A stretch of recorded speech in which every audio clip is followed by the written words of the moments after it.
YCP గుండాలను వెంటనే YCP గుండాలను వెంటనే విలేకరులపై దాడి చేసిన వైసీపీ గుండాలను విలేకరులపై దాడి చేసిన వైసీపీ గుండాలను CM down down CM down down CM down down CM down down CM down down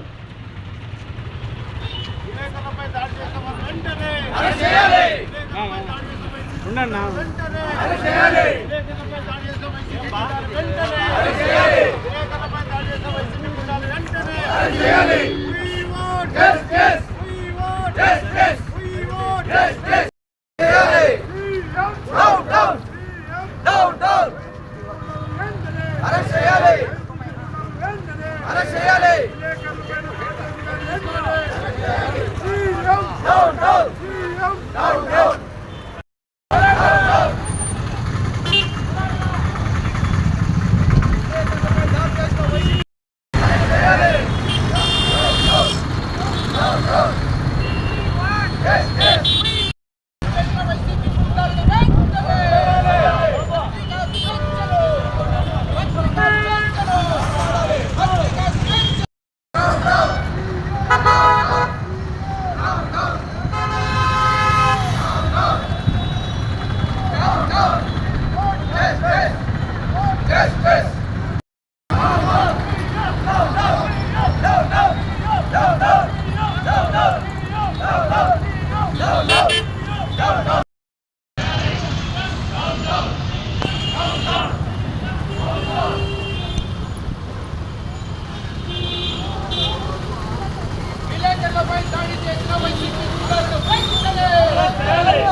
రాప్తాడులో YCP సిద్ధం సభ నిర్వహించుకున్నారు. ఆ సభ సందర్భంగా ఆంధ్రజ్యోతి స్టాఫ్ ఫోటోగ్రాఫర్ శ్రీకృష్ణ ఫోటోలు తీయడానికి వెళ్ళాడు. అక్కడ వైసీపీ అల్లరిముఖులు విచక్షణంగా అతని మీద దాడి చేసినారు. ఈ గూండా రాజ్యం నశించాలని అసలు పాత్రికేయుడు డ్యూటీ కూడా చేసుకోనికుండా దౌర్జన్యాలు చేస్తాను. ఈ దౌర్జన్యాలకు వ్యతిరేకంగా ఈరోజు మేము ఎంఆర్ఓ ఆఫీస్ ముందు నిరసన తెలియజేస్తున్నాం. ఈ నిరసనకు మాతో పాటు జర్నలిస్టు సంఘాలతో పాటు ప్రతిపక్ష పార్టీలు అన్నీ కలిసి వచ్చినాయి. ఈ సందర్భంగా వాళ్ళందరినీ మాట్లాడమని మాకు మద్దతు తెలపమని కోరుతున్నాము. మొదటగా తెలుగుదేశం నాయకురాలు పర్వీన్ బాన్ గారిని మాట్లాడాల్సిందిగా కోరుతున్నాం. ఈరోజు అందరికీ నమస్కారం. ఈరోజు పత్రికా విలేకరిపై జరిగిన దౌర్జన్యానికి సంఘీభావం చూపిస్తున్నాం మనమందరము, అన్ని పార్టీల వాళ్ళు. ఒక విషయం, నిన్నటి రోజు ముఖ్యమంత్రి గారి సభ జరగడం జరిగింది. ఆ సభని ఫోటోగ్రాఫర్ శ్రీకృష్ణ గారు ఫోటోలు ఎత్తుదామని పోవడము అంటే, ఒక పత్రికా వాళ్ళు ఏ పత్రికలైనా కానీ ఈరోజు ఎక్కడ ఏం జరిగినా కానీ ముందరికి తెస్తున్నారు. ప్రతి ఒక్కరూ సామాన్యులైనా కానీ చైతన్యవంతులు అవుతున్నారు. మన ముఖ్యమంత్రి గారు ఏం మాట్లాడతారు అని చెప్పేసి ఫోటోలు తీసి ముఖ్యమంత్రి గారిని ఫోకస్ చేద్దామని వెళ్ళిన విలేకరి పైన అమానుషంగా అంటే వైసీపీ నాయకులు జేబులో చేసి ఐడెంటిటీ కార్డు తీసి నువ్వు జ్యోతి విలేకరివా అని చెప్పేసి అమానుషంగా సినిమాల్లో చూసినట్లు ముఖాలపై పిడిగుద్దులు, అదే విధంగా కాళ్లతో డొక్కల్లో తన్నడము, లాఠీలు తీసుకొని వీపుల మీద కొట్టడం జరిగింది. అది ఈరోజు మీడియాలో అందరూ చూసే ఉంటారు అతనికి ఏ రకంగా దెబ్బలు తగిలాయి. ఒకవేళ అక్కడ ఉన్న పోలీస్ అధికారి కాపాడుకోకుంటే ప్రాణాలు సైతం ఎగిరిపోయేవి. ఈరోజు నేను ఒకటే అడుగుతున్నాను, ఈ వైసీపీ ప్రభుత్వంలో పత్రికా విలేకరులకు స్వేచ్ఛ లేదు. ఇంకా ప్రజలకి ఏం స్వేచ్ఛ ఉంటుంది? ప్రజలు మాట్లాడితే వాళ్ళపైన కొట్టడము, తిట్టడము, కేసులు పెట్టడము, హత్యలు చేయడము, ఈ రకమైన విధానాలు. ఏమాలే సామాన్యులం కదా, మేము నోరెత్తితే లేని పంచాయతీలు అని చెప్పేసి వాళ్ళు కొట్టినా సహిస్తున్నారు, వాళ్ళు తిట్టినా సహిస్తున్నారు, కేసులు పెట్టినా సహించుకొని వాళ్ళు ఇళ్లలో ఉన్నారు. అయితే ఒక పత్రికా విలేకరులు అంటే అది స్వేచ్ఛ ఉండదు వాళ్ళకి, లేదా ప్రజాస్వామ్యంలో పత్రికలకే లేదు ఈరోజు స్వేచ్ఛ. ఇదంతా చూస్తూ ఉంటే ఎమర్జెన్సీ కాలంలో ఏ రకంగా విలేకరులకు, ప్రజలకు కొట్టి జైల్లో పెట్టారు, కేసులు పెట్టారు అనే విధంగా ఈరోజు అనిపిస్తూ ఉంది. ఎందుకంటే ఎమర్జెన్సీ చూసిన కాలంలో మేము కూడా ఉన్నాము ఆ రోజు. అలాంటి పరిస్థితి. ఈ ముఖ్యమంత్రి గారికి శరము ఏమన్నా ఉంటే, సిగ్గు మానం ఉంటే పత్రికా విలేకరుల పైన దాడి చేయడము, ప్రజల కంటే ఎట్లా వాళ్ళు మాట్లాడేవాళ్ళు లేరు, వాళ్ళు వెనకాల ఉండేవాళ్ళు లేరు అని చెప్పి వాళ్ళపైన అంటే దౌర్జన్యాలు చేస్తున్నారు, మహిళలపైన చేస్తున్నారు, పిల్లలపైన చేస్తున్నారు, బీసీలకు చంపివేస్తున్నారు, ఎస్సీ ఎస్టీలకు వాళ్ళకు కూడా చంపివేయడాలు, వాళ్ళకు నరికివేయడాలు, వాళ్ళు కొట్టడాలు, తిట్టడాలు, కేసులు పెట్టడము, ఇంకా వేరే కులస్తులకైతే ఎస్సీ ఎస్టీ అట్రాసిటీ కేసులు పెట్టడము, ఈ రకమైనవన్నీ జరుగుతూ ఉన్నాయి, ప్రజలు అనుభవిస్తున్నారు. అయితే ముఖ్యమంత్రిగా ఒక హోదాలో ఒక కన్న తండ్రిలా ప్రజలకందరికీ ఉన్న ముఖ్యమంత్రి వైఎస్ జగన్మోహన్ రెడ్డి వచ్చిన సభలో ఈ రకంగా జరగడం చాలా అమానుషం, చాలా మా ఆంధ్రప్రదేశ్ ప్రజల దౌర్భాగ్యం అని చెప్పేసి ఈ సందర్భంగా తెలియజేస్తున్నాను. ఇప్పటికైనా ముఖ్యమంత్రి గారు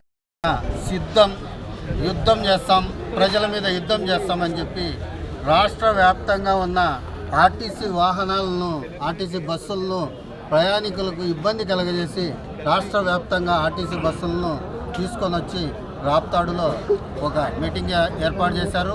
అలాగే హైవేని కూడా మూసేసి ఒక భయానక వాతావరణం, ఎవరన్నా ప్రయాణికులు పోవాలంటే కూడా చాలా ఇబ్బంది కలిగిస్తూ నిన్నటి దినము ఒక మీటింగు సిద్ధం అని చేశారు.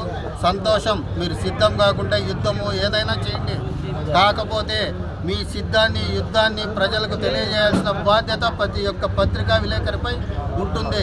కాబట్టి మీడియాను అడ్డుకోవడము చాలా దారుణమైన విషయం అని చెప్పి మేము జనసేన పార్టీ తరఫున తెలియజేసుకుంటున్నాం. ఎందుకంటే మీడియా లేకపోతే మీ సిద్ధాలు, యుద్ధాలు ప్రజలకు కూడా పోవు అని చెప్పి తెలియజేసుకుంటున్నాం. మీరు 2019 నుంచి 2024 వరకు ఈ 5 సంవత్సరాల్లో ఎంత మాత్రం మీరు ఉద్యోగాలు ఇచ్చారు, ఎంత మాత్రం నిరుద్యోగులకు న్యాయం చేశారు. డిఎస్సిని ప్రతి సంవత్సరము మేము 1వ తేదీనే ఇస్తామని చెప్పారు, ఇంతవరకు ఇవ్వలేదు. అంతిమయాత్ర సభ ఏర్పాటు చేసి వృత్తిలో భాగంగా మీడియా కవరేజ్ కోసం వెళ్ళిన ఆంధ్రజ్యోతి విలేకరులపై దాడి చేసిన ఈ వైఎస్ఆర్సీపీ గుండాలను వెంటనే అరెస్ట్ చేయాల్సిన బాధ్యత ఈ ప్రభుత్వం పైన ఉంది. వెంటనే వారిపై చర్యలు తీసుకోకపోతే తెలుగుదేశం పార్టీ తరఫున ఒకటే హెచ్చరిస్తాం. జగన్మోహన్ రెడ్డి, నీ పని, నీ పార్టీ పని అయిపోయింది. విలేకరులు అంటే ఏమనుకున్నావు? ప్రజలను ఏ సమస్య వచ్చినా ప్రజల్లో వెళ్ళి వారికి మీడియా కవరేజ్ తరఫున చూపిస్తారు. వారిపై రౌడీలతో దాడులు, అనేక విచ్చలవిడిగా దాడులు చేపిస్తున్నావు. వెంటనే పోలీసు వారు ఎవరైతే దాడి చేశారో వైఎస్ఆర్సీపీ గుండాలను వెంటనే అరెస్ట్ చేయాలని తెలియజేసుకుంటున్నాను. రాప్తాడ్ దగ్గర సీఎం సభలో జరిగిన సంఘటన ఏమంటే, ఒక పక్క సీఎం గారు మాట్లాడుతుంటే, ఓ పక్క ఏబిఎన్ ఎలక్ట్రానిక్ మీడియా అతన్ని విలేకరిని పైన దాడి చేస్తుంటే, ప్రజాస్వామ్యంలో ఇలాంటి సీఎంను ఎప్పుడూ చూడలేదు. ఎందుకంటే గతంలో ఎన్నో ప్రభుత్వాలు ఉన్నాయి, విలేకరుల పైన ఎవరు దాడి చేసిన దాఖలాలు లేవు. ఎందుకంటే పత్రికా విలేకరులు ఉంటే ప్రజా సమస్యలు కావచ్చు, దేశంలో ఏ సమస్య అయినా కూడా ప్రజలకు తెలియజేసే విలేకరుల పైన ఈరోజు దాడి చేస్తున్నావంటే నువ్వు అసలు మనిషివేనని చెప్పి మేము కాంగ్రెస్ పార్టీ తరఫున ఖండిస్తూ తక్షణమే అతన్ని అరెస్ట్ చేయాలని చెప్పి, లేని పక్షంలో ఇంకా ఉద్యమాలు చేస్తామని చెప్పి మేము హెచ్చరిస్తున్నాం. జగన్మోహన్ రెడ్డి సిద్ధం సభలో అక్కడి విశేషాలను చిత్రీకరించడానికి వెళ్ళినటువంటి ఏబిఎన్ ఆంధ్రజ్యోతి ఫోటోగ్రాఫర్ శ్రీకృష్ణపై విచక్షణారహితంగా వైసీపీ గూండాలు 100 మంది మీద పడి ఆయనని హత్య చేయాలనే ఉద్దేశంతో ఆయన పైన దాడి చేస్తే, అక్కడ ఉన్న పోలీసులు కూడా కేవలం ప్రేక్షక పాత్ర వహించి అతన్ని కాపాడాల్సింది పోయి, అడ్డుకోవాల్సింది పోయి ఆ గుండాలని చూస్తూ ఉండిపోయారు. అంటే ఇక్కడ జగన్మోహన్ రెడ్డి సీఎం చేస్తూ ఉండేది సిద్ధం అనేటువంటి సభల వెనుక ఉద్దేశం, ఇక్కడ దాడులు చేస్తాం, ఇకపైన ప్రశ్నించే వారిని కావచ్చు, లేకపోతే వైసీపీ పార్టీకి వ్యతిరేకంగా మాట్లాడే వాళ్ళని కావచ్చు, అది విలేకరులైనా ప్రజలైనా ప్రతిపక్షాలనైనా సరే దాడులు చేసి మిమ్మల్ని హతమారుస్తామనేటువంటి ఉద్దేశం ఈ సిద్ధం అనేటువంటి పేరు వెనక ఉందన్న విషయం నిన్నటితో అర్థమైంది. మేము ఈరోజు తెలుగుదేశం పార్టీ నుంచి ఒక్కటే జగన్మోహన్ రెడ్డికి చెప్తా ఉన్నాం, నీ సభల ద్వారా ఈ విధంగా రెచ్చగొట్టేటువంటి ప్రయత్నాలు చేసి విలేకరులపైన దాడులు చేసి వారి మీద విచక్షణారహితంగా పాల్పడినటువంటి వారిని నీవే అరెస్ట్ చేయించాలి.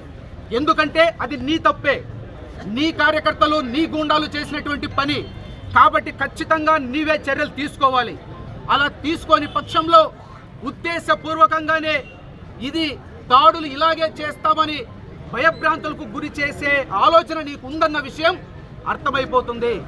కాబట్టి వెంటనే పోలీసు వారిని కూడా కోరుతా ఉన్నాం, ఎస్పీ గారిని కూడా కోరుతా ఉన్నాం, ఇమ్మీడియట్గా ఆ గూండాలందరూ కూడా వీడియోల్లో ఫోటోల్లో క్లియర్గా కనపడతా ఉన్నారు, వాళ్ళందరిపైన చర్యలు తీసుకోవాలి, వెంటనే అరెస్ట్ చేయాలి, తగిన శిక్ష కూడా విధించాలి, పత్రికా స్వేచ్ఛను కాపాడాలి.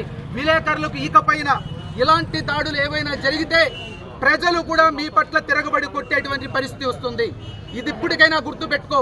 ప్రజాస్వామ్యంలో పత్రికా స్వేచ్ఛ అనేది ఎంత ఉందో నీకు తెలుసు.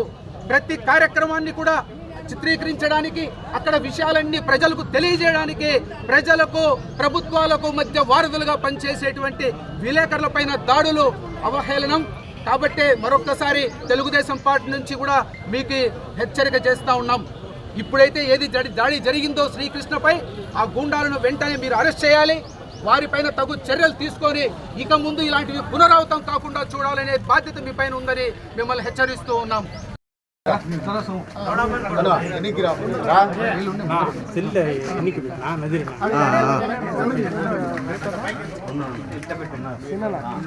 కాదు మీరు కొంచెం వెనక్కి రండి అక్క, కొంచెం వెనక్కి రండి అక్క, కొంచెం